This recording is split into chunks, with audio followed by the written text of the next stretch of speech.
અંકલેશ્વરમાં ઇન્વેસ્ટમેન્ટ અને લોન આપવાની લાલચ આપી ₹19 લાખની છેતરપિંડીમાં જીઆઈડીસી પોલીસે પતિ બાદ પત્નીની પણ ધરપકડ કરી।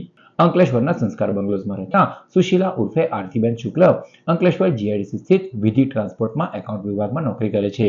તેમની સાથે નોકરી કરતા ભાવિક ત્રિવેદી અને તેમની પત્ની અંકિતા ત્રિવેદીએ ગ્રીન માઇન્ડ કન્સલ્ટ નામની ફાઇનાન્સ કંપની ચલાવતા હોવાનો પરિચય આપ્યો હતો।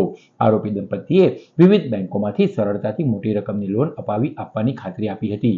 સાથે જ લોકોની રકમમાંથી 40% લાભાર્થીને આપી બાકીના 60% ભારત સરકારની વિવિધ રોકાણ યોજનાઓમાં રોકાણ કરી નાણાં ડબલ કરી આપવાની તેમજ મળતા નફામાંથી બેંકના હપ્તા પણ પોતે જ ભરવાની લાલચ આપી હતી। આ લાલચમાં આવી ફરિયાદી દંપતીએ આરોપીઓ ઉપર વિશ્વાસ મૂક્યો હતો। જો કે બાદમાં ઇન્વેસ્ટમેન્ટના નામે ₹19 લાખ મેળવી લીધા બાદ આરોપીઓએ વાયદા મુજબ કોઈ લાભ આપ્યો ન હતો। છેતરાયા હોવાની જાણ થતાં ફરિયાદીએ અંકલેશ્વર જીઆઈડીસી પોલીસ મથકે ફરિયાદ નોંધાવી હતી। પોલીસે ફરિયાદના આધારે ગુનો નોંધી અગાઉ આરોપી દંપતી પૈકી ભાવિક ત્રિવેદીની ધરપકડ કરી હતી, જ્યારે તેની પત્ની અંકિતા ત્રિવેદીની પણ ધરપકડ કરવામાં આવી છે।